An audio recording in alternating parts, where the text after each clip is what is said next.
Olá, alunos. Vamos à leitura de uma questão agora falando sobre conceitos de redes, internet, especificamente sobre computação na nuvem. Vamos à leitura aí da questão. A computação na nuvem permite ao usuário alocar recursos de forma dinâmica e em tempo real, o que possibilita o ajuste entre as necessidades e os recursos, certo ou errado? Bem, pessoal, primeiro nós vamos ter que entender o que é o conceito de computação na nuvem, que estava citado aí na questão. Aqui eu mostro uma imagem, e eu até quero discutir um pouquinho melhor com vocês sobre essa imagem. Quando a gente fala sobre computação na nuvem, nós temos que imaginar um outro termo que aparece muito nas provas em inglês, chamado Cloud Computing, que é a mesma coisa. Então pode aparecer na prova computação na nuvem ou Cloud Computing. E qual é esse conceito de computação na nuvem?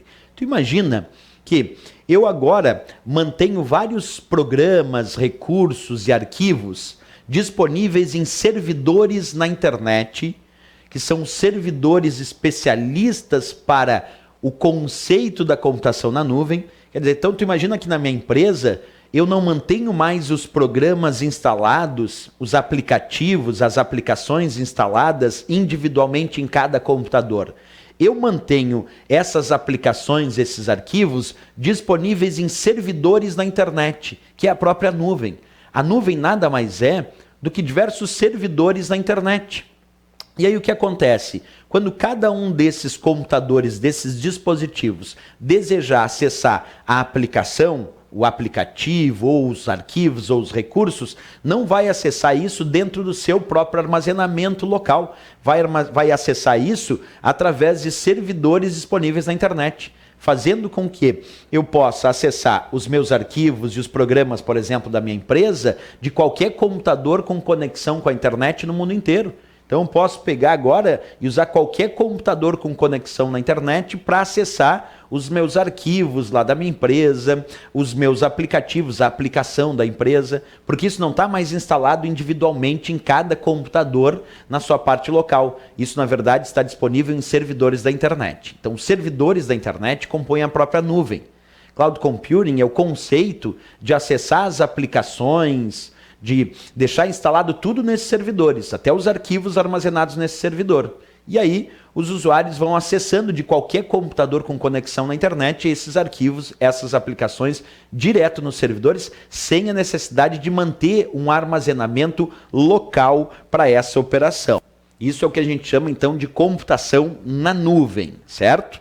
E aí vem a perguntinha da prova, porque a questão dizia, ó, a computação na nuvem permite ao usuário alocar recursos de forma dinâmica e em tempo real, o que possibilita o ajuste entre a necessidade e os recursos? Claro que sim. Tu imagina alguém que trabalha na cidade de São Paulo e tem um outro colega de trabalho que trabalha lá na cidade de Porto Alegre, no Rio Grande do Sul. Esse cara que está trabalhando em São Paulo agora disponibiliza um arquivo na nuvem. E aquele cara que está lá em Porto Alegre agora vai poder, em tempo real, acessar esse mesmo arquivo. E os dois vão poder trabalhar de forma colaborativa. Quer dizer, os dois estão acessando o mesmo arquivo que está na nuvem. Isso com certeza, então, como ele diz ali, ó, permite o usuário alocar recursos de forma dinâmica em tempo real. Dinâmica por quê? Porque agora, como os dados não estão só em cada um dos computadores desse cara lá de Porto Alegre, desse cara de São Paulo, estão sendo acessados esses arquivos nos servidores da internet, na nuvem, os dois acessam em tempo real o mesmo arquivo e começam a manipular esses dados, começam a colaborar e trabalhar com isso em tempo real. Essa é a ideia de dinamismo e também acesso em tempo real. Por isso que eu vou dar certo aqui para essa questão de prova. Computação na nuvem permite, de fato, o usuário alocar recursos de forma dinâmica e em tempo real. Essa é a ideia da nuvem, sem precisar manter individualmente em cada um dos computadores, o que dificultaria o trabalho colaborativo e hoje com a globalização, trabalhar em diversos lugares de, vamos imaginar, uma empresa que tem vários funcionários trabalhando em diferentes partes do mundo inteiro, acessando o mesmo sistema, os mesmos recursos de forma dinâmica e em tempo real, como a questão diz, certo? Não esquece, então, computação na nuvem, um conceito muito importante de ser estudado para as provas de concurso, também chamado de Cloud Computing, como a gente viu aí. Certo, então, para essa? Até a próxima questão. Bons estudos!